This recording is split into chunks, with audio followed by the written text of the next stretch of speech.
வானொலியில் நீங்கள் கேட்டு மகிழ்ந்த தென்கட்சி கோ. சுவாமிநாதன் அவர்களின் இன்று ஒரு தகவல் கதை தொகுப்பினை கேட்கலாம். ஒரு ஊரில் ஒரு ராஜா இருந்தார். பெரிய அரண்மனையில் தான் இருக்கிறார். எல்லா வசதியும் இருந்தது. இருந்தாலும் அவர் எல்லாரும் சொல்கிறது எப்படி தெரியுமா? பிச்சைக்கார ராஜா. அப்படி ஒரு பேர் அவருக்கு நிலச்சி போச்சு. ஜனங்களும் சரி, மற்ற தேசங்களில் உள்ளவங்களும் சரி, அவர் அந்த பேர் சொல்லியே குறிப்பிடுறது வழக்கமாக போட்டுது. இது அவருக்கு ரொம்ப கவலையாக போச்சு. என்ன இது, நம்மளை தேடி வர்றவங்களுக்கெல்லாம் நாம் சோறு போடுறோம். நம்ம புகழ்ந்து பாடல் ஏற்றி கொண்டு வர்ற புலவர்களுக்கெல்லாம் அவங்க எப்படி வந்தாலும் ஒருவேளை சோறு போடணுங்கிறது உத்தரவு. இவ்வளவுலாம் செஞ்சும் நம்மளை போய் பிச்சைக்கார ராஜான்னு எல்லாரும் சொல்கிறாங்களே, அது ஏன்? எதுக்காக இப்படி சொல்கிறாங்க? இதுதான் ராஜாவுக்கு குழப்பம். சரி, இதை பற்றி நம்ம அமைச்சர்கள்கிட்ட கேட்கலாமா அப்படின்னு யோசனை பண்ணார். இந்த விஷயத்தை போய் அவங்கக்கிட்ட எப்படி கேட்குறதுன்னு அவருக்கு தயக்கமாக இருந்தது. கௌரவ குறைச்சலாக தெரிஞ்சுது அவருக்கு. சரி, சாதாரண குடிமக்கள்கிட்ட இதை பற்றி கேட்கலாமா அப்படின்னு யோசனை பண்ணார். கேட்கலாம். ஆனால் அவங்க யாரும் ராஜா முன்னாடி வந்து நின்று தைரியமாக பேசக்கூடிய அளவுக்கு இல்லை. ராஜாவோட குழப்பம் நாளுக்கு நாள் அதிகமாக போச்சு. கடைசியாக அவர் ஒரு முடிவுக்கு வந்தார். அதாவது, இதை பற்றி ஒரு பிச்சைக்காரங்கிட்டே கேட்டு பார்த்துட்டா என்ன. இதுதான் அவர் பண்ண முடிவு. உடனே மாறு வேஷம் போட்டுக்கிட்டு நகர்வலம் போனார். ஒரு பிச்சைக்காரனை கண்டுபிடிச்சார். இதை பாருப்பா, நம்ம ராஜாவை எல்லாரும் பிச்சைக்கார ராஜான்னே சொல்கிறாங்களே, அதுக்கு என்ன காரணமாக இருக்கும் அப்படின்னு கேட்டார். அதுக்கு அவன் சொல்கிறான், இதுக்கான பதிலை இன்னும் ஒரு 30 நாளில் சொல்கிறேன் அப்படின்னா. உடனே இவருக்கு சந்தோஷம். உண்மையை அவங்ககிட்ட சொன்னார். நான் வேறு யாரும் இல்லை, நான் தான் இந்த நாட்டு ராஜா. இப்போ நீ என் கூடவே வந்துடு, அரண்மனையிலேயே தங்கிக்கோ. 30 நாள் கழித்து எனக்கு பதில் சொல்லிவிட்டு அதுக்கப்புறமா நீ போகலாம் அப்படின்னு சொல்லி அழைச்சிட்டு வந்துட்டார். அரண்மனையில் ஒரு மூலையில் அவன் தங்கிறதுக்கு இடம் கொடுத்தார். தினம் 2 வேளையும் இவனுக்கு சோறு போடுங்க அப்படின்னு உத்தரவு போட்டார். ராஜா கொடுத்த இடத்துல போய் உக்காந்துக்கிட்டான் அந்த பிச்சைக்காரன். தினமும் அந்த அரண்மனையில் நடக்கிறதையெல்லாம் கவனிச்சிக்கிட்டு வந்தான். வேளைக்கு சாப்பாடு வரும், சாப்பிட்டுக்கிட்டு இருக்கான். இப்படி 30 நாள் முடிஞ்சுது. ராஜா வந்தார். என்ன, என்னோட கேள்விக்கு பதில் என்னன்னு கண்டுபிடிச்சிட்டியான்னார். கண்டுபிடிச்சிட்டேன்னா. என்ன எல்லாரும் பிச்சைக்கார ராஜான்னு சொல்கிறாங்களே, அது நியாயமாக படுதா உனக்குன்னு கேட்டார். நியாயமாக தான் படுது, சந்தேகம் இல்லாமல் நீங்கள் பிச்சைக்கார ராஜா தான். என்னதான் நீங்கள் வசதியோடவும் படைபலத்தோடவும் இருந்தால் கூட நீங்கள் எங்கள் வர்க்கத்தை சேர்ந்த ஆசாமி தான் அப்படின்னு அடித்து சொல்லிவிட்டான் அந்த ஆள். ஏனால் அப்படி சொல்கிறேன்னு கேட்டார் இவர். அரசே, ஒரு உண்மையை கண்டுபிடிச்சி சொல்கிறதா நான் உங்ககிட்ட சொன்னேன். நீங்கள் ராஜ பரம்பரைன்னா உடனே உங்கள் கழுத்தில் கிடக்கிற முத்து மாலையை கழட்டி பரிசாக கொடுத்துருப்பீங்க, பொன்னையும் மணியையும் கொடுத்துருப்பீங்க. ஆனால் நீங்கள் அப்படி செய்யலை. என்னை ஒரு மூலையில் உட்கார வச்சு 2 வேளை சோறு போட சொன்னீங்க. உங்களை தேடி யார் வந்தாலும், யார் பாராட்டி பேசினாலும் அல்லது பிரச்சனைகளை சொன்னாலும் நீங்கள் செய்கிற ஒரே காரியம் சோறு போடுறது தான். பிச்சைக்காரனுக்கு சோறு மட்டும்தான் உலகம். உங்கள் விஷயத்துலேயும் நீங்கள் அப்படி தான் நினைக்கிறதாக தெரியுது. நல்லா கவனிங்க. எந்த ஒரு பிரச்சனைக்கும் சோறு தான் முடிவுன்னு நினைக்கிறீங்க பாருங்கள். நீங்கள் சந்தேகமில்லாத எங்களை சேர்ந்த ஆள் தான் அப்படின்னு விட்டான் அந்த பிச்சைக்காரன். அதுக்கப்புறம் தான் அந்த ராஜா தன்னுடைய தவறுகளையெல்லாம் திருத்திக்கிட்டாராம். பசின்னு வர்றவங்களுக்கு சோறு தான் போடணும், அது தப்பு இல்லை. பாராட்ட வர்றவங்களுக்கெல்லாம் சோத்தையே போட்டு அனுப்புனா இப்படி தான் பேர் வரும். எனக்கு தெரிஞ்ச ஒருத்தர் தினமும் யாராவது ஒருத்தரை தன் வீட்டுக்கு அழைச்சிட்டு போவார், சாப்பாடு போட்டு அனுப்புவார். முன்னறிவிப்பு இல்லாமல் திடீர்னு ஒரு விருந்தாளியோட வீட்டில் போய் இவர் நிற்கிறது வழக்கம். அந்த அம்மாவும் இவருக்காக தயார் பண்ணி வச்சுருந்ததை இவர் அழைச்சிட்டு வந்திருக்கிற விருந்தாளிக்கு போட்டுருவாங்க. விருந்தாளி சாப்பிட்டுட்டு போனதுக்கப்புறம் இவர் மனைவிகிட்ட உனக்கு சிரமம் வேணாம் அப்படின்னு சொல்லிவிட்டு பக்கத்தில் உள்ள ஒரு ஹோட்டலுக்கு போய் காசு கொடுத்து சாப்பிட்டுட்டு வந்துடுவார். பல நாள் இப்படி நடக்கும். ஒரு நாள் அவரை தனியாக கூப்பிட்டுக்கிட்டு போய் ஏன் இப்படி பண்ணுறீங்கன்னு கேட்டோம். அதுக்கு அவர் சொல்கிறாரு, எங்கள் வீட்டு சாப்பாட்டிலேருந்து தப்பிக்கிறதுக்கு எனக்கு வேறு வழி எதுவும் தெரியல சார், அதனால தான் இப்படி பண்ணிகிட்ருக்கிறேன் அப்படின்னார் ரொம்ப பரிதாபமாக. ஒருத்தன் எப்படி நடந்துக்கிறாங்கிறத வச்சு தான் அந்த ஆள் எப்படிங்கிறத நாம் முடிவு பண்ணுறோம். ஆளுமைன்னு சொல்கிறோம்ல, அதுக்கு சூழ்நிலைகளை ஆளுகின்ற தன்மை அப்படின்னு விளக்கம் கொடுக்குறார் ஒரு உளவியல் நிபுணர். சரி, ஒரு மனிதனுடைய ஆளுமையை உருவாக்குகிற விஷயங்கள் என்னென்ன? பிறப்பு, வளர்க்கப்பட்ட விதம், படிப்பு, நண்பர்கள், சமுதாயம், இப்படி நிறைய உண்டு. ஆளுமையின் அடிப்படையில் சில மனநோய்கள் உண்டாகுது. அதெல்லாம் என்னென்னங்கிறத தெரிஞ்சு வச்சுக்கிட்டோம்னா நம்ம கூட இருக்கிறவங்கள அடையாளம் கண்டுபிடிக்கிறதுக்கு அது ரொம்ப உபயோகமாக இருக்கும். ஃப்ரெனாய்டு ஆளுமை அப்படின்னு ஒன்று. இந்த கோளாறு உள்ளவங்க எப்படி இருப்பாங்க தெரியுமா? அதிக உணர்ச்சி, சந்தேகம், பொறாமை இதெல்லாம் அதிகமாக இருக்கும். வளைஞ்சு கொடுக்க மாட்டாங்க. அடுத்தவங்களோட இணக்கமான உறவு இருக்காது. அவங்க செய்கிற தப்புக்கெல்லாம் அடுத்தவங்களை வந்து குறை சொல்லிகிட்டு இருப்பாங்க. இது ஒரு ரகம். அடுத்தது ஸ்கிசாய்டு ஆளுமை அப்படின்னு சொல்கிறாங்க. இந்த கோளாறு உள்ளவங்க அடுத்தவங்களோட பழக கூச்சப்படுவாங்க. சின்ன வயசுலேயே இது ஆரம்பமாயிடுது. பகல் கனவுலேயே சஞ்சரிப்பாங்க. அவங்களுடைய விரோதம், கோபம் இதை கூட வெளியில் காட்டிக்க முடியாமல் இருப்பாங்க. இவங்களுக்கு அகமுகம், பிரச்சனைகள்லேருந்து ஒதுங்கி எதுலேயும் ஈடுபாடு இல்லாதவங்களாக இருப்பாங்க. இப்படி ஒரு ரகம். அடுத்தது சைக்ளோதமிக் ஆளுமை அப்படின்னு சொல்கிறாங்க. அது என்னென்னா உணர்ச்சிகளில் ஏற்றத்தாழ்வு அதிகமாக இருக்குமா. சில சமயம் பார்த்தா மகிழ்ச்சியாக இருப்பாங்க, சில சமயம் சோகமாக உட்காந்துருப்பாங்க. அவங்க மனநிலைக்கு தகுந்த மாதிரி சமூக நிகழ்ச்சிகளில் பங்கெடுத்துக்குவாங்க. இன்னொரு வகை என்னென்னா எண்ணப்பீடிகை ஆளுமை அப்படின்னு பேர் வச்சுருக்கிறாங்க. அதுக்கு இவங்களுக்கெல்லாம் கரெக்டாக இருக்கணும். எல்லாம் சட்டத்திட்டம் எதுலேயும் ஒரு ஒழுங்குமுறை, இப்படி எதிர்பார்க்குற மனோபாவம். இவங்க எதிர்பார்ப்புக்கும் வரன்முறைக்கும் மற்றவங்க கட்டுப்படணும்னு நினைப்பாங்க. இந்த நிலைமை நீடித்தா என்ன ஆகும் தெரியுமா? அலைக்கழிக்கிற எண்ணங்கள் திரும்ப திரும்ப ஒரே செயலை செய்ய தூண்டுற மனத்தளர்ச்சிக்கு ஆளாயிடுறாங்க. அடுத்தது ஹிஸ்டீரியா ஆளுமை. சின்ன விஷயத்தையெல்லாம் பெருசுப்படுத்தி நாடகமாக்குற நடிகர்கள் இவங்க. உணர்ச்சி அதிகம் உள்ளவங்க. இவங்க மன எழுச்சியில் பக்குவமின்மை, குழந்தைத்தனம், முதிர்ச்சியின்மை எல்லாம் இருக்கும். தன்னலம் மிக்க குணம். பிறர் தன்னை மட்டுமே கவனிக்கணும்னு நினச்சி செயல்படுறது, இதெல்லாம் இவங்க அடையாளம். அடுத்த ரகம் எப்படின்னா வளர்ச்சியற்ற ஆளுமைன்னு சொல்கிறாங்க. அடுத்தவங்களோட இணங்கி போக முடியாதவங்க, அறிவு, மன எழுச்சி, சமூக உறவு இதில் எல்லாம் போதுமான வளர்ச்சியையும் நிறைவையும் பெற முடியாதவங்க. இவங்களால வாழ்க்கையில் முன்னேற முடியாது. பிச்சைக்காரங்க, குற்றவாளிகள் இவங்ககிட்டெல்லாம் இது மாதிரியான ஆளுமை அதிகமாக இருக்குமா. அடுத்தது என்னென்னா சோர்வுடைய ஆளுமை. எதுலேயும் உற்சாகம் இல்லாமல் சோர்ந்து போயிருப்பாங்க. அதுக்கெல்லாம் நமக்கு வலிமை இல்லைப்பா அப்படின்னு சொல்லிகிட்டு இருப்பாங்க. சின்ன விஷயங்களுக்கெல்லாம் அதிர்ச்சி அடையிறது, வாழ்வின் சுவையை அனுபவிக்க முடியாதவங்க. இன்னொரு ரகம் இது கொதித்தெழும் ஆளுமைங்கிறாங்க. எதுக்கு எடுத்தாலும் ஆத்திரம், குரோதம், வன் செயல் இதிலெல்லாம் ஈடுபாடு, இப்படி உள்ளவங்க. நத்தை வகை ஆளுமை அப்படின்னு ஒன்று. அடுத்தவங்க மேலே விரோதம் இருக்கும், அடிக்கணுங்கிற எண்ணம் இருக்கும். ஆனால் அதை அப்படியே வெளியில் காட்டாமல் அதே சமயம் அமைதியான முறையில் வெறுப்பை வெளிக்காட்டுற ரகம். இவங்கெல்லாம் பேசாமல் கம்முன்னு இருந்துக்கிட்டே நினச்சதை நிறைவேற்றிக்கிறவாங்க. முன்ஜாக்கிரதை ஆளுமை அப்படின்னு ஒரு ரகமாக. பாதுகாப்பின்மை, சந்தேகம், முழுமையின்மை, அறவேக்காட்டுத்தனம் இந்த மனப்போக்கு அதிகமாக இருக்கிறதுனால அகம்பாவம், புடிவாதம், எச்சரிக்கை எல்லாம் அளவுக்கு மீறி இருக்கும். இதுவரைக்கும் நாம் பேசிக்கிட்டு இருந்த ஆளுமை பண்புகள் அளவுக்கு அதிகமாக போயிட்டுதுன்னா ஆளுமை கோளாறுகள் ஏற்படும். அதன் அடிப்படையில் மனவியாதிகள் வருமா. அதனால் இணக்கமான, எல்லாரும் விரும்புகிற இயல்பான ஆளுமையை பெறுவதற்கு நாம் முயற்சி செய்யணும் அப்படிங்கிறது மனோதத்துவ நிபுணர்களுடைய ஆலோசனை. ஒருத்தர் ஒரு மனோதத்துவ டாக்டரை தேடிட்டு வந்தாராம். டாக்டர், எனக்கு மனசில் ஏதோ வியாதி, ஆளுமை கோளாறு, அதாவது எனக்கு சீக்கிரமாக செத்து போனால் தேவையில்லைன்னு தோணுது அப்படின்னாராம். உடனே அந்த டாக்டர், சரி அப்படின்னா இங்கேயே இருங்க, நான் வைத்தியம் பார்க்குறேன் அப்படின்னாராம். ஆஃபீஸை முடிஞ்சு வீட்டுக்கு போகிற சமயத்தில் ஒருத்தர் கடைக்கு போய் ஸ்வீட் வாங்கினார். சரி, வீட்டுக்கு பிள்ளைங்களுக்கு தான் வாங்கிட்டு போகிறார் அப்படின்னு மற்றவங்க நினச்சாங்க. அவர் அப்படி செய்யலை. அந்த இடத்துலையே பொட்டலத்தை பிரித்தார். திருட மாதிரி அப்படியே சுற்றி ஒரு தரம் பார்த்துக்கிட்டார். யாரும் தெரிஞ்சவங்க இல்லைங்கிறத முடிவு பண்ணிவிட்டு அவசரமாக அதை அப்படியே போட்டு முழுங்கிவிட்டு கையை தொடச்சிக்கிட்டு நல்ல பிள்ளை மாதிரி நடந்து போக ஆரம்பிச்சிட்டார். அவர் யாருன்னா, அவரோட பிரச்சனை எல்லாருக்கும் தெரியாது, சில பேருக்கு தான் தெரியும்.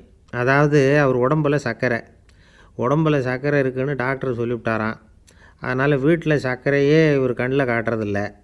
அதனால் இவர் யார் கண்ணிலையும் படாமல் இப்படிப்பட்ட வேலைகள்லாம் செய்கிறது வழக்கம். யாருக்கும் தெரியாமல் இப்படி ஸ்வீட்டை வாங்கி சாப்பிட்டுட்டு அவர் பாட்டுக்கு போயிடுறது. இப்படிப்பட்டவங்களுக்கெல்லாம் கொஞ்சம் ஆறுதலான தகவல் இன்றைக்கி. அது என்னென்னா, நாம் சாப்பிட்ற சர்க்கரைக்கும் நம்ம உடம்பில் உள்ள சில கோளாறுகளுக்கும் அப்படி என்ன தான் சம்மந்தம் இருக்குது. இதை பற்றி சமீபத்தில் சில ஆராய்ச்சிகள்லாம் நடந்திருக்குது. ஏன்னா சர்க்கரைன்னாவே விஷம் மாதிரி அதை பார்க்குறவங்களும் சில பேர் உண்டு. சின்ன பிள்ளைங்களுக்கு வயத்தில் பூச்சி உண்டாகிறதுலேருந்து பெரியவங்களுக்கு நீரிழிவு வர்ற வரைக்கும் எல்லாத்துக்கும் சர்க்கரை தான் காரணம்னு சொல்லிகிட்டு இருக்கிறோம். ஆனால் அந்த அளவுக்கு பயப்பட வேண்டிய அவசியம் இல்லை அப்படின்னு சொல்கிறாங்க. சர்க்கரை வியாதி, இருதய நோய், பித்த நீர்ப்பை நோய் இதெல்லாம் சில நோய்கள்லாம் நாம் சாப்பிட்ற சர்க்கரைக்கும் தொடர்பு இருக்குன்னு நினைக்கிறோம். ஆனால் அப்படி சம்பந்தம் உண்டுங்கிறதுக்கு போதுமான அளவுக்கு ஆதாரம் இல்லை அப்படிங்கிறாங்க ஆராய்ச்சியாளர்கள். ஒரே ஒரு சம்பந்தம் தான் உறுதியாக இருக்குதான். அதுவும் இந்த பல் சிதைவு அப்படின்னு இருக்கு இல்லையா, அந்த சர்க்கரை சாப்பிட்றதுக்கும் இந்த பல் சிதைவுக்கும் சம்மந்தம் இருக்குது அப்படிங்கிறத மட்டும் உறுதியாக சொல்கிறாங்க. சர்க்கரைன்னா நாம் சாப்பிட்ற ஜீனி மட்டும் இல்லை, பழம், காய்கறி, பால், தேன் இப்படி எல்லாத்துலேயும் அது இருக்குது. கேரட்டு கொடுக்குற சத்தில் 88% சர்க்கரை, ஆப்பிள் கொடுக்குற சக்தியில் 95% சர்க்கரை. இது ஜீனி சர்க்கரை, இது ஆப்பிள் சர்க்கரை அப்படிங்கிற வித்தியாசம்லாம் உடம்புக்கு கிடையாது. ரெண்டுமே உடனடியாக சக்தி கொடுக்குது. ஒரு ஸ்பூன் சர்க்கரையில் 16 கலோரி தான் சத்து இருக்குது. அதிகமாக சர்க்கரை சாப்பிட்டா நீரிழிவு வந்துருங்கிறது தப்பான ஒரு அபிப்பிராயம். டயபெட்டிஸுங்கிறது ஒரு மெட்டபாலிக் டிஸார்டர், அவ்வளவுதான். அதாவது நாம் சாப்பிட்ற சர்க்கரையை நம்ம உடம்பு திறமையாக உபயோகப்படுத்திக்க முடியல அப்படின்னு அர்த்தம். அதனால தான் அதிகமாக இனிப்பு வேணாம்னு சொல்கிறோம். ஏற்கனவே உடம்பால் முடியாத ஒன்றை மறுபடியும் அது தலையில் சுமத்தி அதிகமாக வேலை வாங்க வேணாமே அப்படிங்கிறதுக்காக தான். ஆகாரத்தில் அதிகமாக சர்க்கரை இருந்தால் அதனால் உடனே சர்க்கரை வியாதி வந்துடும்ங்கிறதுக்கு விஞ்ஞான ரீதியாக போதுமான ஆதாரம் இல்லை. அதனால் எப்போவாவது அதிகமாக ஸ்வீட்டு சாப்பிட்டுட்டா ஐயோ அதிகமாக சாப்பிட்டோமோ என்ன பண்ண போகுது தெரியலையே அப்படின்னு நினச்சி மனசை போட்டு குழப்பிக்க வேண்டியதில்லை. பொதுவாக எதுவுமே அதிகமாக வேண்டாம், எல்லாம் சீராக இருந்தால் போதும். நீரிழிவுங்கிறது புதுசாக வந்துட்ட ஒரு நோய் இல்லை, ரொம்ப காலமாகவே இருக்கிற ஒன்று தான். நம்ம முன்னோர்கள் இதை மதுமேகம் அப்படின்னு சொல்லுவாங்க. அதை கட்டுப்படுத்துறதுக்கு அவங்களே சில வழிமுறையை சொல்லி வச்சுருக்கிறாங்க. அது என்னென்னா வேறு ஒன்றும் இல்லை, இந்த பாவக்காய், முள்ளங்கி, அருகம்புல் அவ்வளவுதான். வெள்ளை முள்ளங்கி இருக்குல்ல, அதை வாரத்துக்கு 3 நாள் சாப்பிட்டுக்கிட்டு வாங்க. நூலுக்கோல் ரொம்ப நல்லது. இல்லைன்னா முள்ளங்கி சாறு 1 ounce சாப்பிட்டுட்டு வரலாம். ரத்தத்தில் சேர்கிற சர்க்கரை அளவை இதெல்லாம் கட்டுப்படுத்துது. சிறுநீரில் காணப்படுகிற சர்க்கரை அளவையும் சமநிலைப்படுத்துது. தினமும் ஆகாரத்தில் கோதுமை, கேழ்வரகு, வெந்தயம், கருவேப்பிலை, சோயாபீன்ஸ் எது கிடைக்குதோ சேர்த்துக்கலாம். இப்படிலாம் செஞ்சுக்கிட்டு வந்தால் அப்புறம் வீட்டுக்கு தெரியாமல் கடையில் போய் நின்றுக்கிட்டு ஸ்வீட் வாங்கி திருட்டுத்தனமாக சாப்பிட வேண்டிய அவசியமே உங்களுக்கு வராது. 2 ஆசாமிகள் கடற்கரையில் உட்காந்து சாவகாசமாக பேசிக்கிட்டு இருந்தாங்களாம். ஒருத்தர் சொன்னார், இன்னொருத்தருக்கு தெரியாமல் ஸ்வீட்டு சாப்பிட்றதே எப்பவும் இடைஞ்சல் தான் சார். நேற்றுக்கு பாருங்கள் அப்படி தான் சாப்பிட்டுக்கிட்டு இருந்தேன், வீட்டுக்காரி கண்ணில் போட்டுவிட்டுது, அதுக்கப்புறம் ஒரே ரகலையாக போச்சு அப்படின்னாராம். எனக்கு கூட அப்படி தான் சார் ஆகிட்டுது, ஒரே ரகலை அப்படின்னாராம் இன்னொருத்தர். நீங்கள் சாப்பிட்டதும் உங்கள் வீட்டுக்காரங்க கண்ணில் போட்டுவிட்டுதா சார் அப்படின்னு கேட்டிருக்கார் இவர். அதுக்கு அவர் சொன்னாராம், அப்படி இல்லை சார், கடைக்காரர் கண்ணில் போட்டுவிட்டுதோ, நான் அவருக்கு தெரியாமல் அந்த ஸ்வீட்டை அவர் கடையிலேருந்து எடுத்திருந்தேன் அப்படின்னு விளக்கம் கொடுத்தாராம் இந்த ஆள். ஒரு மனுஷனுக்கு 3 விதத்தில் கர்வம் உண்டாகிறதுக்கு வாய்ப்பு உண்டு. பணம், பதவி, புகழ். பணம் அதிகமாக வந்தால் கர்வம் வரலாம், பதவி பெருசாக வந்துட்டுதுன்னா கர்வம் வரலாம், புகழ் அதிகமாக போனாலும் கர்வம் வரலாம். இந்த 3 வகையான கர்வத்துக்கும் இடம் கொடுக்காமல் இருக்கிறாங்க பாருங்கள், அவங்க தான் சிறந்த மனிதர்கள். ஒரு பெரிய பொறுப்பில் இருக்கிறவங்களுக்கு கர்வம் வந்துடக்கூடாது. அப்படி வந்துட்டுதுன்னா அது எல்லாருக்கும் இடைஞ்சல். ஒரு ராஜா இருந்தார். அவர் ஒரு நாள் தன்னுடைய தலைநகரத்தை சுற்றி வந்துக்கிட்டு இருந்தார். ஒரு இடத்துல ஒரு அழகான நிலத்தை பார்த்தார். ஆஹா, இந்த இடத்துல நமக்குன்னு ஒரு மாளிகையை கட்டினா எவ்வளோ நல்லாயிருக்கும் அப்படின்னு நினச்சார். ராஜா நினச்சா அது முடியாத காரியமா? சரி, இந்த நிலம் யாருக்கு சொந்தம்னு விசாரிங்க அப்படின்னார் பக்கத்தில் இருந்தவங்கக்கிட்ட. அவங்கெல்லாம் ஓடி போய் விசாரித்தாங்க. அந்த இடம் ஒரு வயசான கிழவிக்கு சொந்தம், வயசான அம்மாவுக்கு சொந்தமாக. அந்த அம்மா தான் அதில் ஒரு குடிசையை போட்டு குடியிருந்துகிட்டு இருக்கிறாங்க. சரி, அந்த நிலத்துக்கு ஒரு விலையை நிர்ணயம் பண்ணி அதை அந்த வயசான அம்மாக்கிட்ட கொடுத்துருங்கோ அப்படின்னு உத்தரவு போட்டார் ராஜா. ஆனால் அந்த அம்மா, இது எங்கள் பூர்வீக இடம், இதை விற்க மாட்டேன் அப்படின்னு சொல்லிவிட்டுது. சரி, 2 பங்கு விலை கொடுக்குறோம்னு சொல்லி பாருங்க அப்படின்னாங்க. அப்படியே சொன்னாங்க அரண்மனை ஆட்கள். அதுக்கும் சம்மதிக்கலை அந்த அம்மா. இதை கேள்விப்பட்டதும் ராஜாவுக்கு கோபம் வந்துட்டுது. தன்னுடைய ஆளுங்களை கூப்பிட்டார். போய் அந்த குடிசையை பிரித்து எறிங்க, காசெல்லாம் ஒன்றும் கொடுக்காதீங்க அப்படின்னு கத்தினார்.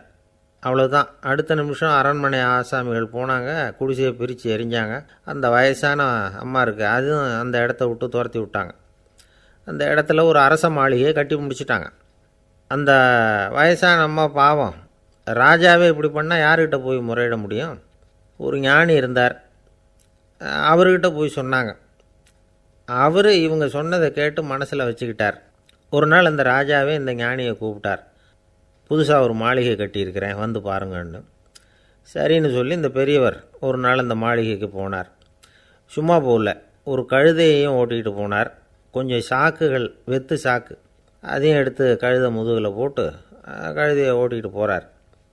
ராஜா பார்த்தார், அவருக்கு இது ஆச்சரியமாக இருந்தது. என்ன இது மாளிகைக்கு வந்துட்டு போங்கன்னு கூப்பிட்டா கழுதை சாக்கு இதெல்லாம் கூப்பிட்டு வராரே, ஒன்றும் புரியலையேன்னு நினச்சார். எதுக்காக இதெல்லாம்னு கேட்டார். அரசருடைய தோட்டத்திலேருந்து கொஞ்சம் மண் எடுத்துகிட்டு போகிறதுக்கு ஆசைப்பட்றேன், அதுக்கு நீங்கள் அனுமதி கொடுக்கணும் அப்படின்னாரு இவர். இது என்ன வேடிக்கையான கோரிக்கையாக இருக்குது அப்படின்னு நினச்சார் ராஜா. இருந்தாலும் மண் தானே கேட்குறாரு, எடுத்துகிட்டு போகட்டுமே அப்படின்னு நினச்சார். சரின்னு அனுமதி கொடுத்தார். அந்த பெரியவர் தோட்டத்துக்கு போனார், மண்ணை வெட்டினார், சாக்கில் போட்டு நிரப்புனார். ராஜாவை கொஞ்சம் கிட்ட வாங்கன்னு கூப்பிட்டார். இந்த மண் மூட்டையை தூக்கி கழுதையோட முதுகில் வைக்கணும், கொஞ்சம் உதவி பண்ணுங்கன்னார். ஓ பண்ணுறேனே அப்படின்னு சொல்லி ராஜா கிட்ட போனார். மூட்டையை தூக்கி பார்க்குறாரு, முடியல, திணறி போயிட்டார். இப்போ அந்த ஞானி பேசினாராம், அரசே, இந்த ஒரு சாக்கு மண்ணையே உங்களால் தூக்க முடியல, அந்த கிழவிகிட்ட இருந்து அந்த அக்கிரமமாக அபகரித்த இந்த தோட்டம் பூராவையும் சுமக்கணும்னு ஆசைப்படுறீங்களே, அது உங்களால் முடியுமா அப்படின்னு கேட்டாராம். ராஜா யோசனை பண்ண ஆரம்பித்தார். தன்னுடைய செயலுக்காக வருத்தப்பட்டாராம். அந்த வயசான அம்மாவை உடனடியாக வரவழைச்சார். தாயே, தப்பு பண்ணிட்டேன், என்னை மன்னிச்சுக்குங்க, இன்னையிலேருந்து இந்த மாளிகையும் தோட்டமும் உங்களுக்கு தான் சொந்தம் அப்படின்னு சொல்லிவிட்டாராம். போகிறப்ப இந்த உலகத்திலேருந்து எண்ணத்தை எடுத்துகிட்டு போக போகிறோம், அதனால் ரொம்பவும் அலட்டிக்க வேண்டியதில்லை, கர்வப்பட வேண்டியதில்லை அப்படிங்கிறது ஒரு பெரிய உபதேசம். ஒரு பெரிய மனுஷன் சாக கிடந்தார், ரொம்பவும் அழுதார். ஏன் அழறீங்க அப்படின்னு கேட்டாங்க சுற்றி இருந்தவங்க. நான் சாகிறதுக்காக கவலைப்படலை, நான் நம்ம ஜனங்களுக்காக எவ்வளவோ காரியம்லாம் செஞ்சுக்கிட்டு வந்தேன். நான் செஞ்சுக்கிட்டு வந்த சேவையை இனிமேல் யார் செய்ய போகிறாங்க, அது யாரால் முடியும், அதை நினச்சி தான் அழறேன் அப்படின்னாராம். ஒருத்தர் முன்னாடி வந்தார். அதுக்காக நீங்கள் கவலைப்படாதீங்க, உங்கள் சேவையை தொடர்ந்து செய்கிறதுக்கு என்ன மாதிரி இளைஞர் பட்டாலும் தயாராக இருக்குது, இருந்தாலும் எங்கள் கவலை என்னென்னா அப்படின்னு இழுத்தார். என்ன சொல்லுங்கன்னு கேட்டார் அவர். நீங்கள் இது வரைக்கும் என்ன சேவை செஞ்சுக்கிட்டு வந்தீங்க, அதுதான் எங்களுக்கு இன்னமும் புரியாத புதிராக இருக்குது அப்படின்னாராம் அவர். ஒரு நண்பர் அவசரமாக என்கிட்ட ஓடி வந்தார். அப்புறம் சொன்னார், என்னால் நம்பவே முடியல சார், என் பையனை அப்படி அப்படின்னு சொல்லி ஆச்சரியப்பட்டார். உங்கள் பையன் அப்படி என்ன தான் செஞ்சுட்டான் அப்படின்னு கேட்டேன். என்னால் முடியாத ஒரு காரியத்தை அவன் செஞ்சுட்டான் சார் அப்படின்னார். அது என்னன்னு தான் சொல்லுங்களேன். என்ன, 5வது வகுப்பில் அவன் ஒரே தடவையில் தேறிட்டான் சார், அதாவது ஒரே அட்டம்ப்டில் பாஸ் ஆகிருக்கான் அப்படின்னார் மூச்சு வாங்க. கஷ்டப்பட்டு பரீட்சை எழுதுனது அவன், இவருக்கு ஏன் மூச்சு வாங்குது? நம்மால் செய்ய முடியாத ஒரு காரியத்தை இன்னொருத்தர் செய்யும் பொழுது அது நமக்கு ஆச்சரியமாக இருக்குது. சர்க்கஸ் பார்க்குறோம், ஒருத்தர் அந்த இடத்துல தொங்குறார், அது நமக்கு ஆச்சரியம், ஏன்னா அது நம்மால் முடியாத காரியம். நம்மால் முடியாத ஒன்றை அடுத்தவர் எளிதாக செய்யும் பொழுது நாம் மருள்வது இயற்கை. இதை தான் தொல்காப்பியம் மருட்கை அப்படின்னு சொல்லுது. இந்த வியப்பு இருக்குதே, இது 4 வகையில் ஏற்படுறதாக தொல்காப்பியம் சொல்லுது. அது என்ன 4 வகை? முதல் வகை எப்படின்னா, புதுமையான அரிய செயல்களை செய்கிறது. 2வது வகை என்னென்னா பெரும் செயல்களை செய்கிறது. 3வது வகை என்னென்னா மிக நுட்பமான செயல்களை செய்கிறது. 4வது வகை என்னென்னா ஆக்கம் தரும் செயல்களை செய்கிறது. புதுமை, பெருமை, சிறுமை, ஆக்கமோடு மதினம் சாலா மருட்கை 4 அப்படிங்கிறது தொல்காப்பியம். இன்றைக்கி விஞ்ஞானம் புதுசு புதுசாக எதையோ கண்டுபிடிக்குது. ஆரம்பத்தில் அது ஆச்சரியமாக இருக்குது, அப்புறம் அது நமக்கு பழகி போயிடுது. வானொலி பெட்டி புதுசாக வந்தப்போ ஒரு பெட்டி பேசுதுங்கிறது எவ்வளோ பெரிய ஆச்சரியம். இப்போ யாரும் அதை ஆச்சரியமாக பார்க்குறதில்ல. மதினம் சாலா மருட்கை அப்படின்னு ஒரு சொற்றொடர் வருது பாருங்கள், அதில் கருத்தாழம் உண்டு. எதை பற்றியும் போதுமான அளவு புரிந்து கொள்ளாத போது ஒருத்தர் ஆச்சரியப்படுறார். புரிந்து கொண்ட பிறகு ஆச்சரியம் மறைஞ்சு போடுது. மிக நுட்பமான செயல்களும் நம்ம ஆச்சரியப்பட வைக்கும். ஒரு அரிசியில் ஒரு திருக்குறள் எழுதி காட்டுறாங்க, ஒரு முட்டை ஓட்டுக்குள்ளே ஓவியம் தீட்டி காட்டுறாங்க. கருங்கல் சிற்பங்களில் எவ்வளவு நுட்பமான வேலைப்பாடுகளை எல்லாம் பார்த்து ஆச்சரியப்படுறோம். இது மாதிரி ஆக்கப்பூர்வமான அரிய செயல்களை செய்கிறது கூட வியப்பை உண்டு பண்ணும். குப்பை கூலங்களை கூட வாழ்க்கைக்கு பயன்படுகிற பொருளாக மாற்றுகிறவர்கள் இருக்காங்க, அவர்களுடைய செயல் வியப்பு அளிக்குது. இடைக்காட்டு சித்தர் பாடின 30 நூலில் வர்ற ஒரு பாடல், ஆற்றல் பிறர் அறிதலின் அகம் கிளர்வு உறுதலின் கற்று அறி பாணர் கெழுமிய கோடலின் தோற்றம் உருகவே போற்றல் சால் வியப்பே. ஒருத்தருடைய ஆற்றல் தெரியாமல் இருந்தது, அவருடைய அரிய செயலை பார்க்கும் பொழுது வியப்பாக இருந்தது, மனசுக்குள்ளே கிளர்ச்சி. பாவலர்கள் இந்த இவர்களுடைய புகழை பாடி மற்றவர்களும் தெரிந்து கொள்ளுமாறு செய்கிறார்கள். அப்படிங்கிறது தான் ஒரு யதார்த்தமான உண்மை. ஆக எல்லா வகையிலும் மக்கள் தங்களுடைய வாழ்க்கையில் முன்னேறுவதற்கான வழிகாட்டுகிற ஒரு மெய்ப்பாடு தான் வியப்புங்கிறது. இந்த காலத்தில் நம்ம எப்படியெல்லாம் ஆச்சரியப்பட வைக்கிறாங்க.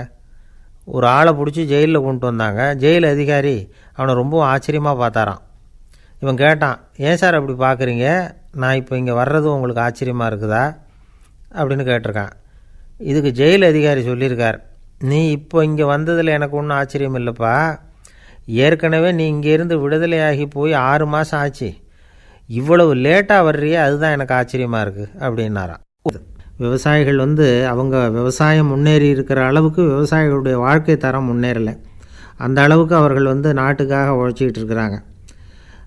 அந்த காலத்திலே அதை பற்றி ஒரு கதை சொல்கிறது உண்டு. ஒரு வயசான ஆள் நிலத்தில் ஏறு உழுதுகிட்டு இருந்தாராம். கிழிஞ்சு போன ஒரு சின்ன துண்டை தான் இடுப்பில் கட்டியிருந்தாராம். தலையில் ஒரு கந்தலை சுற்றி இருந்தார். உடம்பு பூரா சேரு, ரொம்ப ஏழை. ஏறு ஓட்டிகிட்டு இருக்கிறவர் வேறு எப்படி இருப்பார்? இருந்தாலும் அந்த ஆள் ரொம்ப ஜாலியாக பாட்டு பாடிக்கிட்டே ஏறு உழுதுகிட்டு இருந்தாராம். உடம்புல தான் அவர் ஏழையை தவிர மனசில் ஒரு ஏழையாக தெரியல. அந்த சமயத்தில் அந்த நாட்டு ராஜா அந்த பக்கமாக குதிரை மேலே வந்தாராம். வேட்டைக்கு போயிட்டு பரிவாரங்களோடு திரும்பி வந்துக்கிட்டு இருக்கிறார். ரொம்ப செல்வ செழிப்பில் இருக்கிற ராஜா அவர் இந்த வயசான விவசாயியை பார்த்துருக்கார். இந்த ஆள் ரொம்பவும் ஏழைங்கிறது அவர் பார்த்தாவே பளிச்சுன்னு தெரியுது. கட்டிக்கிறதுக்கு நல்ல துணி இல்லை, உடம்போ இழைச்சி போயிருக்குது, வயிறு முதுகில் போய் ஒட்டிக்கிட்டு இருக்கு, கண்ணு குழி விழுந்து போயிருக்குது. ஆனாலும் முகத்தை பார்த்தா சந்தோஷமாக இருக்கிற மாதிரி இருக்குது. இவ்வளவு உற்சாகமாக பாடிக்கிட்டு இருக்கிறாரே அப்படின்னு ஆச்சரியமாக நினச்சி பார்த்தார் அந்த ராஜா. சரி, அவர்கிட்ட கொஞ்சம் பேச்சு கொடுத்து பார்க்கலாம் அப்படின்னு முடிவு பண்ணார். ஐயா பெரியவரே, இப்படி கொஞ்சம் வர முடியுமான்னாராம். பொழுது போகிறதுக்குள்ளே நான் இந்த வயல் பூரா உழவு ஓட்டி ஆகணும், அதனால் பேசுகிறதுக்கு நேரம் இல்லை அப்படின்னாராம் அந்த பெரியவர். என்ன அவ்வளவு அவசரமாக? மீதி இருந்தால் நாளைக்கு உழுதக்கூடாதா? அது சரி, உனக்கு எத்தனை ஏக்கர் நிலம் இருக்குது அப்படின்னு விசாரிச்சிருக்கார் ராஜா. எனக்குன்னு சொந்தமாக உள்ளங்கை அளவு கூட நிலம் கிடையாது. இது எங்கள் முதலாளியோட நிலம். இதை பூராவும் உழுது முடித்தாதான் அவர் கூலி கொடுப்பார். நான் கூலிக்கு உழுதுகிட்டு இருக்கிறேன். உங்ககிட்ட பேசிக்கிட்டு இருந்தால் அவருக்கு துரோகம் பண்ணது மாதிரி ஆகிடும் அப்படின்னாராம். ராஜா குதிரையை விட்டு கீழே இறங்கினார். வரப்பில் நடந்து அந்த பெரியவர்கிட்டே போனாராம். சரி, ஒரு நாள் பூரா உழுதா உனக்கு எவ்வளவு கூலின்னு கேட்டிருக்கார். 8 அணா கூலி கிடைக்கும்னாராம் அவர். இது ரொம்ப காலத்துக்கு முன்னாடி நடந்த ஒரு சம்பவங்கிறதுனால அப்போ 8 அணா கூலிங்கிறது ரொம்ப பெருசு. இருந்தாலும் அதுவும் அந்த ராஜாவுக்கு பெரிய கூலியாக தெரியல. இவ்வளவு தானா, இதை வச்சுக்கிட்டு நீ எப்படி காலம் தள்ளுற அப்படின்னாராம். ஒன்றும் கவலை இல்லை அப்படின்னாராம் அவர். ராஜாவுக்கு ரொம்ப ஆச்சரியமாக போச்சு. 8 அணா கூலி வாங்குகிற இந்த ஆள் கவலை இல்லாமல் இருக்கிறார், ஏராளமான வசதியோடு இருக்கிறன்னா கவலை இல்லாமல் வாழ முடியலையே அப்படின்னு நினச்சி பார்த்துருக்கார். அது சரி, 8 அணாவில் எப்படி குடும்பம் நடத்துகிற அப்படின்னு கேட்டாராம். எனக்கு கிடைக்கிற 8 அணாவில் 2 அணா குடும்பத்துக்கு செலவழிக்கிறேன், 2 அணா பழைய கடனுக்கு கொடுக்குறேன், 2 அணா தர்மம் செய்கிறேன், 2 அணா வட்டிக்கு கொடுக்குறேன், ஒரு குறையும் இல்லைன்னாராம். ராஜாவுக்கு ஒன்றும் புரியல. எனக்கு ஒன்றும் புரியலையேன்னு இருக்கார். ஐயா, எனக்கும் என் மனைவிக்கும் 2 அணா செலவாகுது. வயசான அம்மா அப்பா இருக்கிறாங்க, சின்ன வயசில் என்னை காப்பாற்றினவங்க அவங்க. அந்த கடனுக்கு 2 அணா செலவாகுது, அது பழைய கடன். என் தங்கச்சி ஒருத்தி ஆதரவு இல்லாத நிலைமையில் தன்னுடைய மகனோட என் வீட்டில் இருக்கிறா. அவளுக்கும் அவள் மகனுக்கும் 2 அணா செலவு பண்ணுறேன், அது தர்மம். எனக்கு 2 பிள்ளைங்க இருக்கிறாங்க, அவங்களுக்கு 2 அணா செலவு பண்ணுறேன், அது வட்டிக்கு கொடுக்கறது மாதிரி. பிற்காலத்தில் அவங்க எங்களை காப்பாற்றுவாங்க. அந்த வகையில் நான் திருப்தியோடு வாழ்ந்துக்கிட்டு இருக்கிறேன் அப்படின்னாராம். ராஜாவுக்கு அர்த்தம் புரிய ஆரம்பிச்சுதான். அந்த பெரிய நிலத்தை விலை கொடுத்து வாங்கி அந்த பெரியவருக்கே தானமாக கொடுத்துட்டாராம். இப்போ உழுதவருக்கே நிலம் சொந்தமாகிட்டுது. அன்னையிலேருந்து அரசனுக்கும் ஆறுதல் கிடைச்சிதான். இப்படி ஒரு கதை சொல்லுவாங்க. 8 அணா வருமானத்தை வச்சுக்கிட்டு எப்படி காலத்தை தள்ளுறதுன்னு சொல்கிறதுக்காக இந்த கதையை சொல்கிறதாக யாரும் தப்பாக நினச்சிக்கக்கூடாது. கிடைக்கிறத எப்படி பங்கு போடுறார், எப்படி திருப்தியாக வாழறார் அப்படிங்கிறது தான் முக்கியம். அது மாதிரி இன்றைக்கு இந்த பொங்கல் திருநாளில் உழவர்கள் மனசு மகிழ்ச்சியாக இருந்ததுன்னா அது எல்லாரும் மகிழ்ச்சியாக இருக்கிறது மாதிரி அர்த்தம். அதனால் அவர்கள்ட்டேருந்து நாம் பாடம் கற்றுக்கணும். சில உழவர்கள் தங்கள் நிலத்தில் விளையிறத தாங்கள் சாப்பிட மாட்டாங்க, அடுத்தவங்கள்ட்ட விற்றுட்டு சந்தையில் போய் வேறு அரிசி வாங்கிட்டு வந்து தான் இவங்க சாப்பிடுவாங்க. அப்படிப்பட்ட விவசாயிகள்லாம் இது உண்டு. பங்கிடுகிற பண்பை உழவர்கள்ட்டேருந்து கற்றுக்கொள்ளுங்கள் அப்படிம்பாங்க. ஒரு ஆள் நிம்மதியாக மகிழ்ச்சியாக இருந்தானா, உங்கள் நிம்மதிக்கும் மகிழ்ச்சிக்கும் என்ன காரணம்னு கேட்டிருக்கார் இன்னொருத்தர். என்கிட்ட இருந்தது பூராவையும் என் பிள்ளைங்களுக்கு சமமாக பங்கு போட்டு கொடுத்துட்டேன், எனக்குன்னு எதுவுமே வச்சுக்கல, அதுதான் நிம்மதிக்கு காரணம்ன்றிருக்கான். உங்ககிட்ட இருந்தது எவ்வளவு இருந்தது அப்படின்னு கேட்டிருக்காரு அவர். மொத்தமாக ஒரு 50,000 ரூபா இருக்கும் அப்படின்னு இருக்கான். அவ்வளவும் பணமாகவே இருந்ததா அப்படின்னு கேட்டிருக்காங்க அவங்க. இல்லைங்க, அவ்வளவும் கடன், அதை தான் பிரித்து கொடுத்துருக்கேன் பிள்ளைங்கக்கிட்ட அப்படின்னு நானும். அவன் ஒரு அம்மா தெருவில் உட்காந்து என்னத்தையோ தேடிட்டு இருக்கிறாங்க. அந்த அம்மா ஒரு சூஃபி ஞானி. அவங்க பேர் என்னென்னா ரபியா அல் அடாவியா. அந்த அம்மாவுக்கு கண் கூட தெளிவாக தெரியாது. அந்த பக்கமாக வந்த சில பேர் இவங்களுக்கு உதவி செய்கிறதுக்காக வந்தாங்க. என்ன தேடிட்டு இருக்கிறீங்க அப்படின்னு கேட்டாங்க. இதுக்கு அந்த அம்மா, அந்த கேள்வி அவ்வளோ முக்கியத்துவம் இல்லை, நான் தேடிட்டு இருக்கிறேன், உங்களால் முடிஞ்சால் எனக்கு உதவி பண்ணலாம் அப்படின்னாங்களாம். உதவி செய்ய வந்தவங்களுக்கு ஆச்சரியம். எதை தேடுறோங்கிறது தெரியாமல் இப்படி ஏன் நேரத்தை செலவழிக்கிறீங்க, நாங்கள் எப்படி உங்களுக்கு உதவ முடியும், எங்களுக்கு ஒன்றும் புரியலையே அப்படின்ட்டுருக்காங்க. சரி, உங்களை திருப்தி பண்ணுறதுக்காக சொல்கிறேன், ஒரு குண்டூசி தொலைஞ்சி போச்சு, அதை தேடுறேன் அப்படின்னாங்களாம் அந்த அம்மா. அதுக்கப்புறம் இவங்களும் சேர்ந்து தேட ஆரம்பிச்சிட்டாங்க. கொஞ்ச நேரம் ஆச்சு, ஒன்றும் கிடைக்கல. உதவி செய்ய வந்தவங்களும் அழுத்து போட்டாங்க. அப்புறம் கேட்டாங்க, இதை பாருங்கம்மா, இது ரொம்பவும் பெரிய தெரு, அகலமான தெரு, அதனால் குறிப்பாக நீங்கள் எந்த இடத்துல அந்த குண்டூசியை தொலைச்சிங்க அதை சொல்ல முடியுமான்னாங்களாம். இதுக்கு அந்த அம்மா, நீங்கள் மறுபடியும் அர்த்தமில்லாத கேள்வியை கேட்குறீங்க, உங்கள் கேள்விக்கும் நான் தேடுறதுக்கும் என்ன சம்மந்தம்னாங்களாம். இதை கேட்டதும் அவங்க ஒரு மாதிரி ஆகிட்டாங்க. என்னம்மா நீங்கள் பைத்தியம் மாதிரி பேசுகிறீங்க அப்படின்னாங்களாம். சரி, உங்களை மறுபடியும் திருப்திப்படுத்துறதுக்காக சொல்கிறேன், அதை நான் எங்கள் வீட்டில் தொலைச்சுட்டேன் அப்படின்னாங்களாம். அப்புறம் எதுக்காக இங்கே வந்து தேடிட்டு இருக்கிறீங்க அப்படின்னு கேட்டிருக்காங்க. ஏன்னா இங்கே தான் வெளிச்சம் அதிகமாக இருக்குது, அங்கே வீட்டுக்குள்ளே இருட்டாக இருக்குது, அதனால் இங்கே வந்து தேடுறேன், வெளிச்சம் உள்ள இடத்துல தானே தேட முடியும் அப்படின்னாங்களாம் அந்த ஞானி. இந்த கதைக்கு என்ன அர்த்தங்கிறத பெரியவங்க சொல்கிறாங்க. அதாவது இந்த தேடுதல்ங்கிறது ஒரு வியாதி. அது நம்ம சதா அலைய வைக்கும், பைத்தியமாக மாற்றுறதுக்கு முயற்சி பண்ணோம். ஒரு காலம் அது நிறைவு அடையவே அடையாது. வாழ்வுங்கிறது ஒரு புரிந்து கொள்ள முடியாத, சதா ஏங்கி கொண்டிருக்கிற ஒரு செயல். அதுக்கு ஆரம்பமும் இல்லை, முடிவும் கிடையாது. எதையோ தேடணும் அப்படிங்கிற உந்துதல் நமக்குள்ளே இருக்கும், ஆனால் குறிப்பாக எதை தேடிட்டு இருக்கிறோம் அப்படிங்கிறது புரியாது. அப்படி ஏதாவது ஒன்றை தேடி அடைஞ்சிடுறோம்னு வச்சுக்கோங்க, உடனே ஒரு அதிருப்தி வந்துடும். அதனால் வாழ்க்கைங்கிறது சலிப்பு நிறைந்தது அப்படிங்கிற எண்ணத்தை உண்டாக்கிக்கிறோம். ஒன்று அடைஞ்சதுக்கு அப்புறம் இன்னொன்று தேட ஆரம்பிச்சிருவோம். ஆக இந்த தேடல்ங்கிறது நாம் ஒன்று அடைஞ்சாலும் அடையாவிட்டாலும் தொடர்ந்து நடந்துக்கிட்டு தான் இருக்கும். இதுக்கு முடிவே கிடையாது. இந்த உண்மையை நாம் நல்லா புரிஞ்சுக்கணும் அப்படிங்கிறது பெரியவங்களுடைய கருத்து. ஏழையும் தேடுறான், பணக்காரனும் தேடுறான், நோயாளியும் தேடுறான், நோய் இல்லாதவனும் தேடுறான், அதிகாரம் உள்ளவனும் தேடுறான், அதிகாரம் இல்லாதவனும் தேடுறான், முட்டாளும் தேடுறான், அறிவாளியும் தேடுறான். ஆனால் யாரும் இதை தான் தேடி சாதிக்க போகிறோம், இதுதான் முடிவு அப்படின்னு திட்டவட்டமாக சொன்னதில்லை. ஒன்று அடைஞ்சதும் இன்னொன்று தேட ஆரம்பிச்சிடுறாங்க, அவ்வளோதான். அதாவது உங்களின் தேடுபவர் உங்கள் உள்ளே தான் இருக்கிறார், அவரை தேடி கண்டுபிடியுங்கள். இதுதான் ஞானிகள் நமக்கு சொல்லுகிற ஒரு ஆலோசனை. நம்மால் ஒருத்தன் ஜெயிலில் இருந்தான். இன்னொரு கைதி அவனை பார்த்து கேட்டான், ஏன்பா உன்னை பார்க்குறதுக்கு வெளியிலேருந்து யாருமே இங்கே வர்றது இல்லையே, உனக்கு சொந்தக்காரங்களே கிடையாதா அப்படின்னு கேட்டானா. ஏன் இல்லை, எனக்கு சொந்தக்காரங்க நிறைய பேர் உண்டு, அவங்க என்னை பார்க்க வராததுக்கு காரணம் வேறு அப்படின்ட்டுருக்கான் இவன். என்ன காரணம்னு கேட்டான் அவன். அதுக்கு இவன் சொன்னானா, அதுக்கு என்ன காரணம்னா அவங்க எல்லாரும் இங்கே உள்ளேயே இருக்கிறாங்க அப்படின்னானா. இந்த காலத்து புள்ள ஒருத்தன் தன்னோட அப்பாவை பார்த்து சொன்னான், அப்பா நான் உனக்கு உதவி செய்யலாம்னு நினைக்கிறேன், என்ன உதவி செய்யணும்னு சொல்லு அப்படின்னா. நீ சும்மா இருந்தால் அதுவே எனக்கு செய்கிற பெரிய உதவிடா அப்படின்னார் அப்பா. சும்மா இருக்கிறதும் ஒரு உதவி தான், அது மாதிரி மௌனமும் ஒரு சமூக சேவை தான் அப்படிங்கிறார் காஞ்சி பெரியவர். நமக்கு 5 புலன்கள் இருக்குது, மெய், வாய், கண், மூக்கு, செவி. இந்த 5லேயும் அதிகப்படியான வேலை எதுக்குன்னு நினைக்கிறீங்க? வாய்க்கு தான். ஏன்னா அதுக்கு 2 வேலை. இப்போ கண்ணுக்கு பார்க்குறது மட்டும்தான் வேலை, காதுக்கு கேட்குறது மட்டும்தான் வேலை, மூக்குக்கு வாசனை அறியறது தான் வேலை, உடம்புக்கு உணர்றது மட்டும்தான் வேலை. ஆனால் வாய் அப்படி இல்லை, அதுக்கு 2 வேலை, சாப்பிட்றதும் அதுதான், பேசுகிறதும் அதுதான். அதாவது வாய் ஒன்று தான் கர்மேந்திரியமாகவும் இருக்குது, ஞானேந்திரியமாகவும் இருக்குது அப்படின்னு சொல்லுவாங்க. சாப்பாட்டில் உட்காந்தா எந்தெந்த ஆகாரம் என்னென்ன ருசின்னு அறிவிக்கிற வேலையும் செய்யுது. சபையில் உட்காந்தா பாடுறது, பேசுறது, சிரிக்கிறது இது மாதிரியான வேலையும் செய்யுது. இன்னொரு வித்தியாசம், கண்ணு, காது, மூக்கெல்லாம் ஸ்ட்ரெயின் பண்ணிக்கிட்டு வேலை செய்கிறதில்ல. ஒரு ரோஜா பூ பார்த்தா உடனே மூக்கு அப்படியும் இப்படியும் அசைய ஆரம்பிக்கிறதில்ல. ஒரு சங்கீதத்தை கேட்ட உடனே காது ஆட ஆரம்பிக்காது. ஆனால் வாய் அப்படி இல்லை. அது பேசினாலும் சரி, சாப்பிட்டாலும் சரி, அசைஞ்சு தான் ஆகணும். ஆக மற்றதை விட வாய்க்கு வேலை ஜாஸ்தின்னு தெரியுது. சாப்பிட்றது, பேசுறது அப்படின்னு 2 காரியம் அதுக்கு.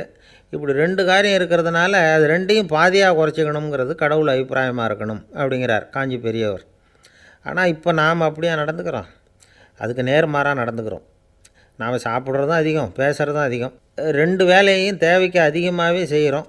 வாய் தான் ரொம்ப ஓவர் ஒர்க்குடு. அதுக்கு ஓய்வு கொடுத்தா உடம்பும் நல்லாயிருக்கும், உலகமும் நல்லாயிருக்கும். மௌன விரதம் இருக்கிறதெல்லாம் எதுக்காக நினைக்கிறீங்க? இதுக்காக தான். இந்த காலத்தில் மௌனமாக இருக்கிறவங்கெல்லாம் மகத்தான தொண்டு செய்கிறாங்க அப்படின்னு தான் சொல்லணும். சத்தம் அதிகமாக போய் தான் சவுண்டு பொல்யூஷன் வருது. அது மட்டும் இல்லை, மௌனமாக இருந்தால் சண்டை சச்சரவே வராது. மௌனம் கலக நாஸ்தி. ஆக இதுவும் ஒரு சமூக சேவை தான். நமக்கு தான் வாய் இருக்குதேங்கிறதுக்காக வசமாக சாப்பிட்றதும் தப்பு, வளவளன்னு பேசுகிறதும் தப்பு. ஒரு கருத்தை சொல்கிறதுக்கு ஒரே ஒரு சொல்லு போதும் அப்படின்னு இருக்கும்பொழுது 2 சொற்களை செலவு பண்ணாதே. எவ்வளவு சொன்னாலும் அதனால் ஒரு பயனும் விளையாது அப்படின்னு தெரிய வருமேயானால் அந்த ஒரு சொல்லையும் விரயம் பண்ணாதே அப்படிங்கிறார் ஒரு அறிஞர். எல்லா குணங்கள்லேயும் மௌனம்தான் சிறந்தது அப்படிங்கிறார் ஒருத்தர். மௌனமாக இருக்கிறது மூலமாக மற்றவர்கள் குறைகளை நம்மால் தெரிஞ்சிக்க முடியும். அதே சமயத்தில் நம்மக்கிட்ட இருக்கிற குறைகளை மற்றவங்களுக்கு தெரியாமல் மறைச்சிக்கவும் முடியுங்கிறார் அவர். உண்மை தானே? ஒரு பெரிய மேடை பேச்சாளர், பொது வாழ்க்கையில் 25 வருஷ காலமாக ஈடுபட்டிருக்கிறவர். அவர் மனைவி ஒரு நாள் சொன்னாங்க, எங்கள் வீட்டுக்காரர் 25 வருஷ காலமாக பொது வாழ்வில் ஈடுபட்டிருந்தா கூட இந்த மாதம் 10ஆம் தேதியிலேருந்து தான் மக்களுக்கு சேவை செய்ய ஆரம்பிச்சிருக்கார் அப்படின்னு நாங்கள் ரொம்ப பெருமையாக. 10ஆம் தேதிக்கு அப்படி என்ன விசேஷம் அப்படின்னு கேட்டோம். அன்னையிலேருந்து தான் அவர் மேடையில் பேசுகிறத நிறுத்தினார் அப்படின்னாங்க அந்த அம்மா. எது ரொம்பவும் கஷ்டமான காரியம் அப்படின்னு கேட்டார் ஒருத்தர். ஒருத்தருக்கு ஒருத்தர் சண்டை போடாமல் இருக்கிறது தான் ரொம்ப கஷ்டமான காரியம் அப்படின்னு தோணுது. ஒரு நாட்டுக்கும் இன்னொரு நாட்டுக்கும் சண்டை, நாட்டுக்குள்ளேயே ஒரு குரூப்புக்கும் இன்னொரு குரூப்புக்கும் சண்டை. ஏன் சண்டை போட்டுக்கிறீங்கன்னு கேட்டு பாருங்கள். நாங்கள் சமாதானத்துக்காக தான் சண்டை போட்டுக்கிறோம் அப்படிம்பாங்க. வாழறதுக்காக பிறந்த மனுஷன் லட்சியத்துக்காக உயிரை விட தயார் அப்படின்னு சொல்லிகிட்டு இருப்பான். அப்படி உயிரை விடுறவங்கள நாமளும் பாராட்டுவோம். ஆனால் ஒன்றுமில்லாத விஷயங்களுக்கெல்லாம் சண்டை போடுறவங்களெல்லாம், அப்படிப்பட்டவங்களையும் சரி உயிரை விடுறவங்களையும் சரி என்னென்னு சொல்கிறது? யுத்தங்களாலேயும் சண்டைகளாலேயும் நாம் அடையிறது என்னங்கிறது ஒரு பக்கம் இருக்கட்டும், இழக்கிறது என்ன தெரியுமா? ஏராளமான உயிர்கள். ரத்தம் சிந்துறதுக்கு நான் தயார் அப்படின்னு மார்தட்டி சொல்லலாம். ஆனால் ரத்தம் சிந்தினா உயிர் காத்துக்கிட்டு இருக்க தயார் இல்லை. அதாவது உயிர் நமக்காக காத்துக்கிட்டு இருக்க தயார் இல்லை. இழக்கிற ரத்தத்தை ஈடுகட்டினா தான் உயிரை காப்பாற்ற முடியும். அதனால் இது சம்மந்தமாக ஆராய்ச்சி செய்கிற கட்டாயம் ஏற்பட்டு போச்சு. அதோட விளைவாக புதுசாக ஒன்றை கண்டுபிடிச்சிருக்கிறாங்க. அதுதான் செயற்கை இரத்தப்பொடி. இப்போ இந்த திடீர் சாம்பார் பொடி, திடீர் ரசப்பொடி, திடீர் காப்பி பொடி இப்படிலாம் சொல்கிறோம்ல, அது மாதிரி இது திடீர் இரத்தப்பொடி. இஸ்ரேல் ஒரு சின்ன நாடு, மக்கள் தொகை குறைச்சல், அதோட போர்கள் வேறு. அதனால் காயம்பட்டவங்களை காப்பாற்றியே தீர வேண்டிய கட்டாயம். காப்பாற்றணும்னா ரத்த இழப்பை தடுக்கணும். அப்படின்னா உடனடியாக புது ரத்தம் செலுத்தி ஆகணும். திடீர்னு ரத்தம் வேணும்னா எங்கே போகிறது? அதுவும் கிடைக்கிற ரத்தம் சேர்கிற குரூப்பாக இருக்கணும். ஒரு வேடிக்கை பார்த்தீங்களா, நான் வேறு குரூப்பு நீ வேறு குரூப்புன்னு இவன் சண்டை போடுறான். இதில் அடிபட்டவனுக்கு ரத்தம் கொடுக்க போனால் அதுலேயும் அது வேறு வேறு குரூப்பாக இருக்குது. அது ரத்தமும் வேறு வேறு குரூப்புன்னு சொல்லிகிட்டு இருக்குது. எந்த குரூப்பு ரத்தம் வேணும்? அது உடனடியாக கிடைக்கலன்னா என்ன பண்ணுறது? இப்படிப்பட்ட கஷ்டம்லாம் நமக்கு வந்துடுது. இதுக்காக தான் விஞ்ஞானிகள் இந்த ரத்த பொடியை கண்டுபிடிச்சிருக்கிறாங்க. அதாவது ஒரு ஆள் அடிபட்டு போட்டான்னு வச்சுங்களேன், அவனுக்கு ரத்தம் கிடைக்கல. உடனே என்ன பண்ணலாம்? இந்த சுத்தப்படுத்தப்பட்ட தண்ணீரை கொஞ்சம் எடுத்துக்க வேண்டியது, அதில் இந்த ரத்த பொடியை கரைக்க வேண்டியது. இப்போ இந்த செயற்கை ரத்தம் தயாராகிட்டுது. இதை அந்த ஆள் உடம்புல ஏற்றி விட்டுற வேண்டியது. இயற்கையாக நம்ம உடம்பில் இருக்கிற ரத்தம் என்னென்ன வேலை செய்யுதோ அதே வேலையை இதுவும் செய்யும். அதாவது ஆக்சிஜனை உடம்புல எல்லா இடத்துக்கும் எடுத்துகிட்டு போகுது. அந்த வேலையை இந்த செயற்கை ரத்தமும் செஞ்சுருது. ஆனால் ஒரு விஷயம், இந்த செயற்கை ரத்தம் ஒரு அவசரத்துக்கு தான் உபயோகப்படுத்தலாம், ஒரு முதல் உதவி மாதிரி. அதை அப்படியே நிரந்தரமாக விட்டுற முடியாது. பின்னாடி தேவையான குரூப்பு உண்மையான ரத்தம் கிடைச்ச உடனே அதை செலுத்திக்கணும். உண்மையான ரத்தத்தை 20லேருந்து 40 நாள் வரைக்கும் தான் பாதுகாக்க முடியும். அதுவும் குளிர்பதன பெட்டியில். அதுக்குள்ளே உபயோகப்படுத்தலைன்னா அது வீணாக போயிடும். இந்த ரத்த பொடி அப்படி இல்லை, எவ்வளோ நாள் வேணும்னாலும் அப்படியே வச்சுருக்கலாம். குளிர்பதன பெட்டியும் தேவையில்லை. ஆனால் ஒன்று, இது தண்ணியில் கலந்து செயற்கை ரத்தமாக ஆக்கிவிட்டா அதோட வலு 72 மணி நேரம் தான், அதாவது 3 நாள். அதுக்குள்ளே அந்த ஆசாமியை எங்கேயாவது ஆஸ்பத்திரிக்கு தூக்கிட்டு போய் உண்மையான ரத்தத்தை கொடுத்துடணும். சண்டையில் அடிபடுறவங்க, சாலை விபத்தில் அடிபடுறவங்க, இவங்களுக்கெல்லாம் அவசரத்துக்கு கை கொடுத்து உதவுறது இந்த செயற்கை ரத்த பொடி. அதுக்கப்புறம் நாம் கொடுக்குற ரத்தம் தான் அவங்கள காப்பாற்றணும். இன்றைக்கி ரத்தத்தை தானமாக கொடுக்க தயாராக இருக்கிற நல்ல உள்ளங்கள் ஏராளம். எவ்வளவு ஆக்சிடெண்ட்டு, ஆப்ரேஷன், இதில் சம்மந்தப்பட்டவங்களை காப்பாற்றுறது நாம் தானமாக கொடுக்குற ரத்தம் தானே. ஒரு ஆக்சிடெண்ட்டு, ஒரு ஸ்கூட்டர் ஒரு ஆள் மேலே மோதி விட்டுது, பார்த்து வரக்கூடாதா அப்படின்னா அந்த ஆள், நீ தான் பார்த்து நடக்கணும், ஏன்னா 20 வருஷமாக நான் அந்த ஸ்கூட்டரை ஓட்டிகிட்டு இருக்கிறேன் அப்படின்னானா இவன்.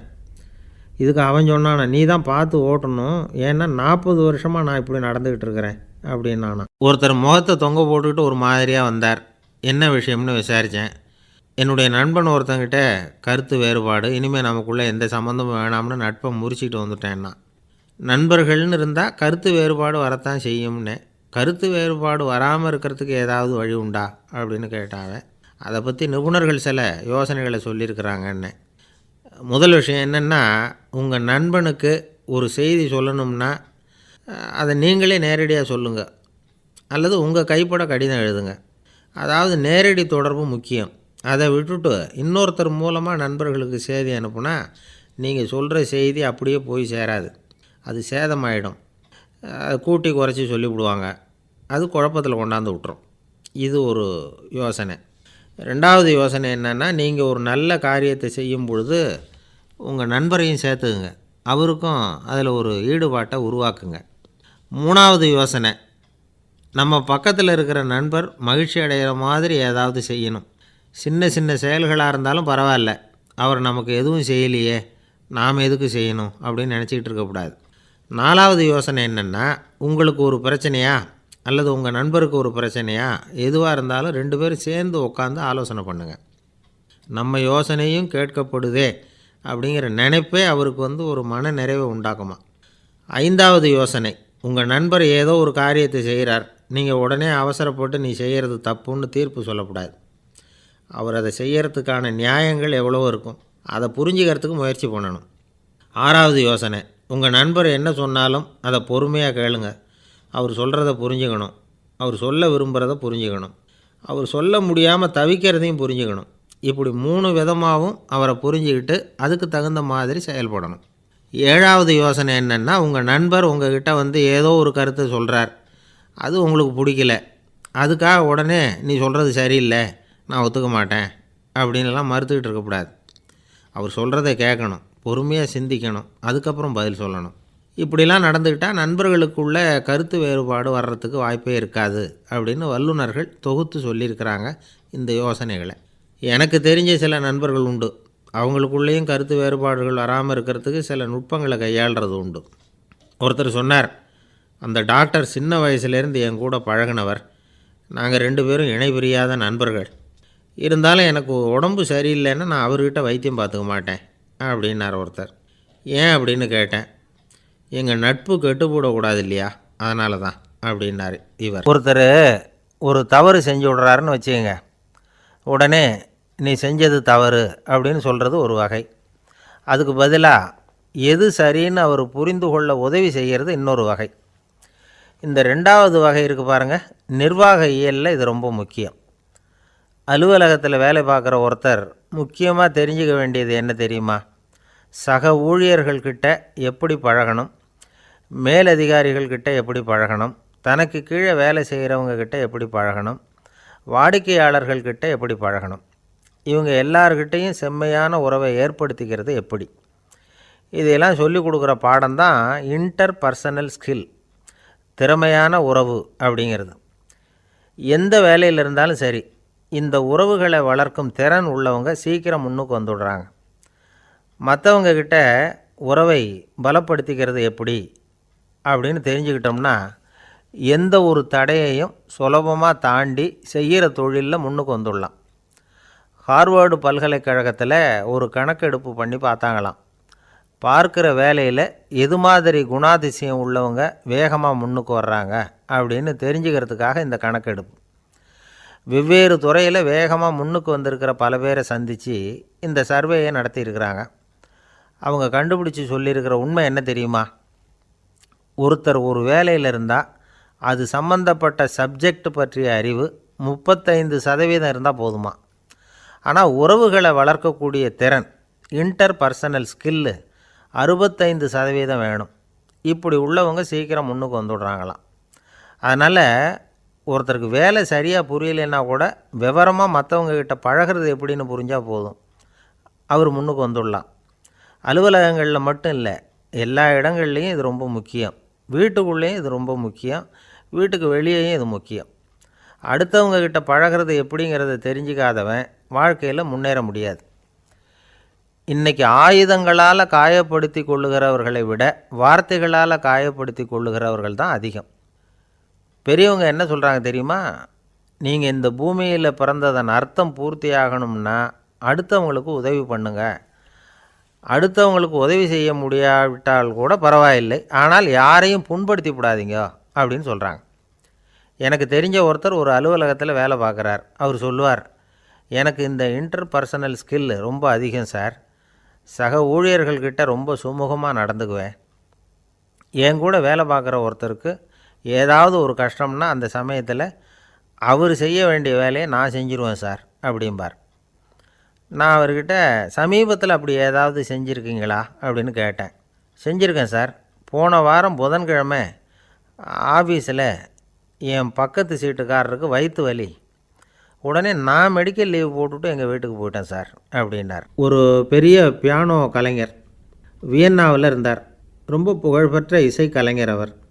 இங்கிலாந்து மகாராணி விக்டோரியா அவருடைய சங்கீதத்தை கேட்கணும்னு ஆசைப்பட்டாங்க. அவரை அரண்மனைக்கு கூப்பிட்டாங்களாம். பியானோ வாசிக்க சொல்லி கேட்டாங்களாம். இவரும் ரொம்ப பிரமாதமாக வாய்ச்சி காட்டியிருக்கார். உடனே பாராட்டி பரிசுகள்லாம் கொடுத்து அனுப்புனாங்களாம். அந்த இசையை கேட்குறதுல அரசிக்கு ரொம்பவும் ஆர்வம் உண்டு. அதனால் அதுக்கப்புறமும் அந்த கலைஞர் அடிக்கடி அரண்மனைக்கு வர வேண்டிய அவசியம் ஏற்பட்டது. ஏன்னா அரசி கூப்பிட ஆரம்பித்தாங்க.